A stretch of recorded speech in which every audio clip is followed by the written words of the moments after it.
Halo, selamat pagi teman-teman semuanya. Saya Nagran Pulu. Di sini saya akan menjelaskan tentang matematika dalam IPA yang terbagi dalam peranan matematika dalam IPA, peranan IPA dalam matematika, serta IPA kualitatif dan kuantitatif.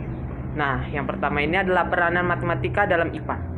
Menurut sejarahnya nih, kemampuan manusia untuk dapat berhitung itu sama tuanya dengan kemampuan manusia untuk dapat menulis. Hal ini tuh sudah ada sejak zaman primitif. Sebagai contoh itu manusia itu menghitung ternaknya dengan menyimbolkan batu. Sebagai tiap batu itu adalah satu ternaknya. Itu untuk contoh zaman primitifnya. Sedangkan pada zaman modern ya, matematika itu sudah digunakan sebagai untuk pembangunan mesin, jembatan, dan lain-lain. Nah, perkembangan matematika ini selalu mendampingi ilmu-ilmu lain ya, tidak terkecuali itu ilmu pengetahuan alam. Nah, matematika ini sebagai ilmu pendukung ilmu pengetahuan alam itu, sebagai dasar perhitungan dan logikanya. Memang hubungan matematika dan IPA ini sangat berkaitan erat. Matematika itu menjadi dasar perhitungan dan logika untuk mempelajari ilmu-ilmu lain. Nah, makanya itu ilmu matematika itu disebut gudangnya ilmu dari semua bidang ilmu yang ada.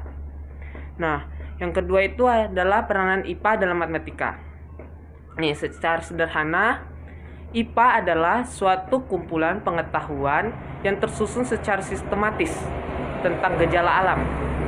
Nah, perkembangan IPA ini tidak hanya ditunjukkan oleh sekumpulan fakta, tetapi juga oleh timbulnya metode ilmiah dan sikap ilmiah. Nah, matematika ini juga ada kan dua, yaitu murni dan terapan. Nah, matematika murni ini melayani terapannya, sedangkan matematika terapan memberikan imbalan berupa masalah-masalah baru yang dapat menimbulkan masalah yang murni untuk beberapa generasi ke depan. Nah, apa sih hubungannya matematika ini dengan IPA? Nah, pendorong matematika ini kan adalah masalah. Masalah yang baik itu kan merupakan pandangan yang baru. Semua masalah yang baik adalah sukar, tetapi masalah yang sukar belum tentu baik. Dengan demikian, dapat disimpulkan bahwa IPA memiliki peranan sebagai pemberi masalah pada matematika yang dapat membuat matematika terus berkembang. Karena pendorong matematika adalah masalah, dan IPA merupakan salah satu sumber masalah yang baik bagi matematika. Nah, yang terakhir ini adalah tentang IPA kualitatif dan IPA kuantitatif. Nah, apa sih perbedaan dari keduanya? IPA kualitatif itu didasarkan penemuan dan pengamatan atau pendekatan deduksi, dan tidak bisa menjawab pertanyaan kausatif dan hanya bisa menjawab hal-hal yang bersifat faktual.